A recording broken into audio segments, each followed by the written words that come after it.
નમસ્કાર, આઝાદ મીડિયામાં આપનું સ્વાગત છે। ગુજરાત બંધના એલાનને લઈ લીલિયા શહેર તેમજ આજુબાજુના ગામડાઓએ બંધ રાખી મોંઘવારી, બેરોજગારી અને ભ્રષ્ટાચારના મુદ્દે સમર્થન કોંગ્રેસ પાર્ટીને આપેલ છે, ત્યારે સમગ્ર વેપારીઓ પોતાના રોજગાર બંધ રાખીને કોંગ્રેસને સંપૂર્ણ રીતે ટેકો આપેલ છે। આ કાર્યમાં આજરોજ કોંગ્રેસ પરિવારના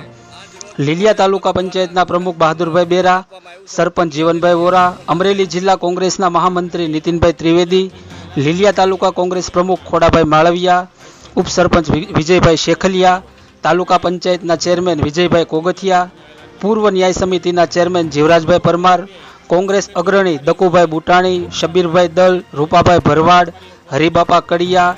વેપારી અગ્રણીઓ મનોજભાઈ સેજપાલ તેમજ ઇકબાલભાઈ કડી, સૈદુબાપુ કાદરી, ચોકત અલીભાઈ શિરમાન, શાંતિભાઈ વગેરે કોંગ્રેસી આગેવાનો કાર્યકરો દ્વારા આજરોજ શહેર બંધમાં આગેવાની લીધેલ। રિપોર્ટર અબ્દુલ શિરમાન, આઝાદ મીડિયા લાઈવ, લીલિયા। 99.99 ક્યાંક જો કોઈ વિઘ્ન સંતોષી માણસો એકાદો નીકળે અને એ ખુલ્લું રાખે તો એ 2 નંબરની વાત છે, પણ અત્યારે ટોટલ લીલિયાના વેપારીઓએ અમને જે સહકાર આપ્યો છે ખૂબ જ આમ અભિનંદનને પાત્ર છે કે એટલો સહકાર અને એટલો પ્રેમ લીલિયાના વેપારીઓએ કોંગ્રેસ પરિવારને આપ્યો છે। એ બદલ ધારાસભ્ય અને અમારી આખી કોંગ્રેસની ટીમ